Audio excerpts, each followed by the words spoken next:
Dolphin public school की तीसरी topper विद्या त्रिपाठी मौजूद हैं। विद्या, सबसे पहले आपको बहुत बहुत बधाई। और आपने एक पड़ाव पार किया, कैसी रही आपकी ये पूरी यात्रा? जर्नी तो बहुत अच्छी थी फॉर श्योर। तो जैसे कि प्रियांशु ने कहा था कि हमेशा ही मंजिल से ज़्यादा सफ़र यादगार रहता है, और ये बात सच भी है क्योंकि आप उस सफ़र में बहुत सारे लोगों से मिलते हैं और आपको एक लाइफ का नया ही एस्पेक्ट पता चलता है। जब आप स्कूल में रहते हैं तो स्कूल में आप बहुत सारे लोगों से मिलते हैं। आपकी फैमिली के अलावा भी आप लोगों से मिलते हैं जो आपका एक्चुअली में भला चाहते हैं, क्योंकि हमने हमेशा से अपनी फैमिली को देखा है कि they are are well wishers, वो हमेशा चाहते हैं हमारा अच्छा हो। बट फिर आप अपने पेरेंट्स के अलावा अपने टीचर्स से मिलते हैं जो आपके पेरेंट्स की तरह ही आपको प्यार करते हैं, आप उनके लिए उनके बच्चे जैसे ही होते हो। तो एक तरह से आप अपने पेरेंट्स के अलावा आप अपने टीचर्स से इंटरेक्ट करते हैं। फिर आपके दोस्त मिलते हैं जो आपके सिबलिंग्स तो नहीं होते हैं बट उससे कम भी नहीं होते हैं। So you meet a lot of people और वो आपका एक्चुअली में भला चाहते हैं, आप उनसे कभी भी हेल्प ले सकते हो। तो ये चीज़ें बहुत याद रहती है। और जो स्कूल में बनाए हुए दोस्त रहते हैं, उन जो जितना प्योर बॉन्ड उनके साथ होता है वो तो शायद कभी और किसी के साथ बन भी नहीं पाता है। तो ये जो जर्नी थी, it was quite very it is and it will always be a part of my life, जो कि मैं हमेशा याद रखूँगी, हमेशा चेरिश करूँगी।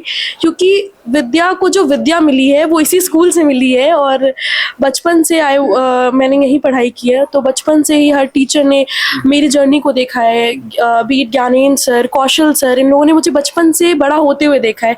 जैसे मेरे पेरेंट्स ने देखा है मुझे कि मैं पहला स्टेप मैंने लिया, मैं गिरी। मेरे टीचर्स ने यहाँ पे देखा कि मैं पहले नहीं बना पाती थी, या मेरी राइटिंग ख़राब थी, या मैं फंबल करती थी। So of course my teachers were there, उन्होंने सब कुछ देखा, और ये पूरी जर्नी बहुत प्यारी थी। तो ये जर्नी तो हमेशा याद रहेगी। अब ये जर्नी देखा जाए तो अपने अंतिम पड़ाव पर है, अब अगली यात्रा शुरू होनी है। आगे की यात्रा के लिए कितना एक्साइटमेंट है, और ये जो पड़ाव छूट रहा है इसके लिए कितना दुख है? दुख तो बहुत ज़्यादा है, और एक्साइटमेंट तो है कि अब नए लोग, अब आप फाइनली आप अपने पेरेंट्स को, अपनी फैमिली को प्राउड, एक स्कूल के बाद आप जब बाहर जाके फाइनली आप अपने फाइनेंशियली इंडिपेंडेंट होने वाली जर्नी जो है वो एक्चुअली में स्टार्ट होगी, और आप अपने फैमिली को एक रिकॉग्निशन दिला पाएंगे।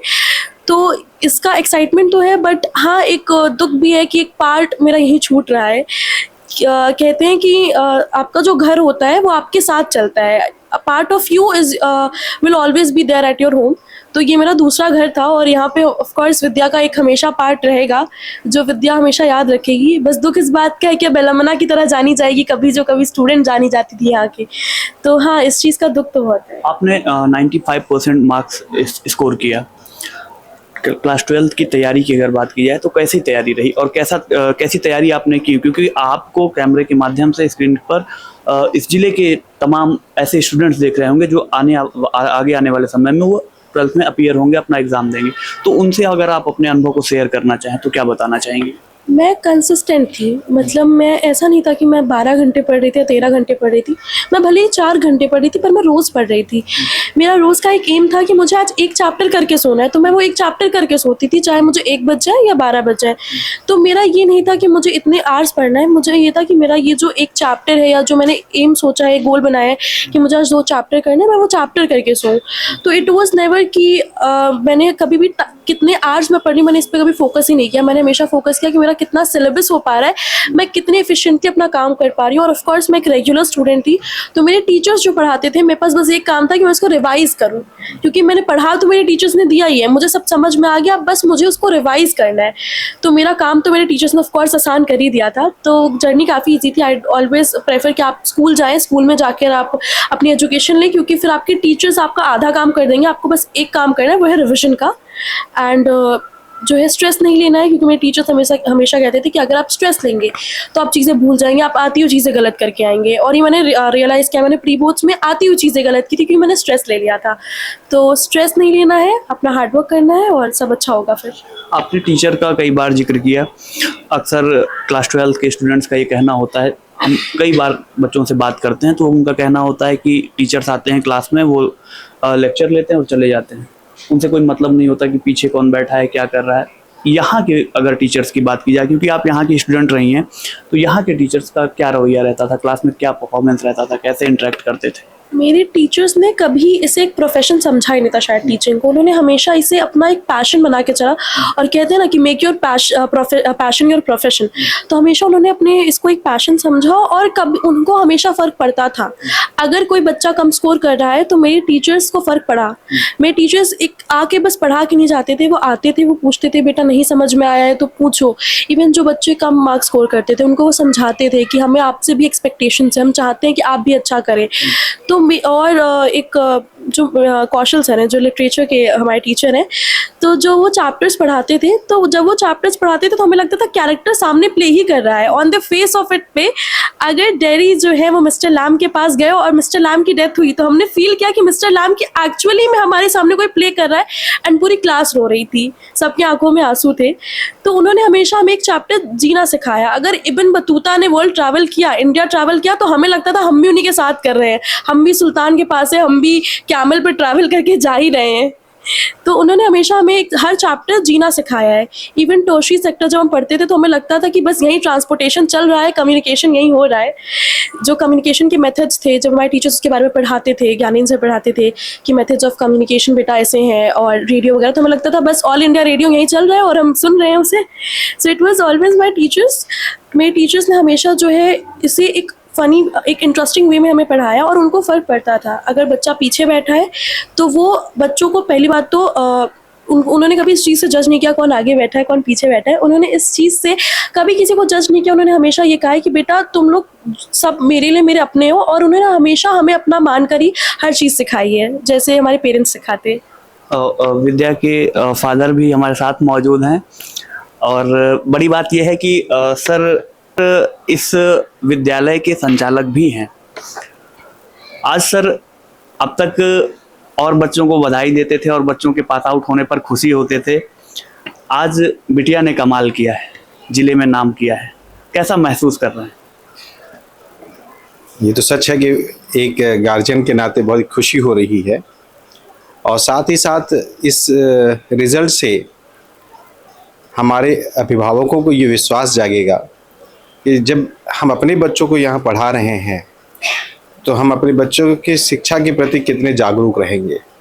क्योंकि अगर हम अपनी कोई चीज़ अपने समाज में, अपने क्षेत्र में बताते हैं कि बहुत अच्छा है और बहुत अच्छी शिक्षक हैं, शिक्षा का स्तर बहुत ऊंचा है, जो मेरे पूज्य पिताजी जो कि जवाहर नवोदय विद्यालय में प्राचार्य थे, उनका सपना है, तो उस सपने को साकार करने के लिए हम लोग लगे रहे और इस क्षेत्र में, ग्रामीण क्षेत्र में अच्छी शिक्षा देने का वादा किया था क्षेत्रवासियों से। तो हम अपने बच्चों को भी यहीं पे शिक्षा दिए हैं, नर्सरी से लेके क्लास 12 तक बच्ची ये भी पढ़ी है। तो ये उस शिक्षा का स्तर का ही नतीजा है कि हम आज अच्छे रिजल्ट के साथ यहाँ आपके बीच में बैठे हैं। चाहे वो हमारी विद्या है बेटी, चाहे हमारे क्षेत्रवासियों के बच्चियाँ जो अभी आपके सामने आपने इंटरव्यू लिया, उन्होंने और अच्छे नंबर लाए हैं, 97 भी नंबर लाए हैं, 2 बेटियाँ। तो ये खुशी का वक्त है हम सब के लिए। हमारे पूज्य पिताजी जिन्होंने इसका स्थापना की, आज वो जहाँ भी होंगे इस रिज़ल्ट के माध्यम से बड़ा अच्छा महसूस कर रहे होंगे कि हमने जिस पौधे को लगाया था उसके फल बहुत अच्छे हैं। तो मैं बहुत खुश हूँ। सर आप इस विद्यालय के संचालक भी हैं, प्रबंधक भी हैं और विद्या के पिता भी हैं। तो जैसे आम पेरेंट्स होते हैं, वो कहते हैं कि जब बच्चे बदमाशी करते हैं, शैतानी करते हैं, तो घर पे कहते हैं रुको तुम्हारे शिक्षक से, टीचर से मिलता हूँ और तुम्हारी शिकायत करता हूँ। तो सर आपके साथ क्या होता था? क्या आप भी विद्या को डांटते हुए यही कहते थे?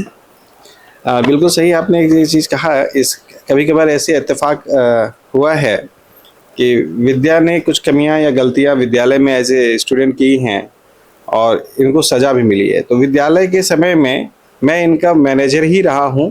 इन्होंने मुझे हमेशा एड्रेस एज ए सर ही किया है, कभी पिता के तौर पे नहीं, और हमारा इनका रिश्ता एज ए मैनेजर और एज ए स्टूडेंट रहा।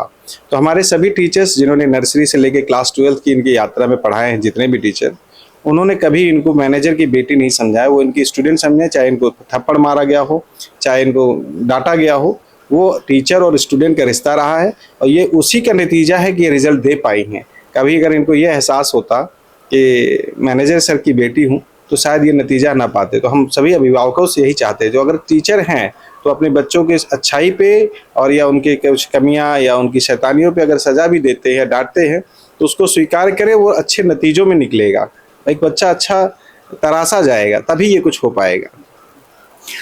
विद्या जीवन का एक पड़ाव पार किया, अब आगे की तैयारी है, क्या सपने हैं, क्या बनना है?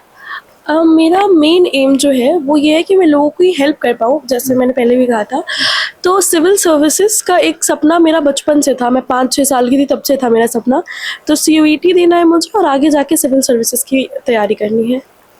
तो बहुत बहुत शुभकामनाएं विद्या आगे की जर्नी के लिए।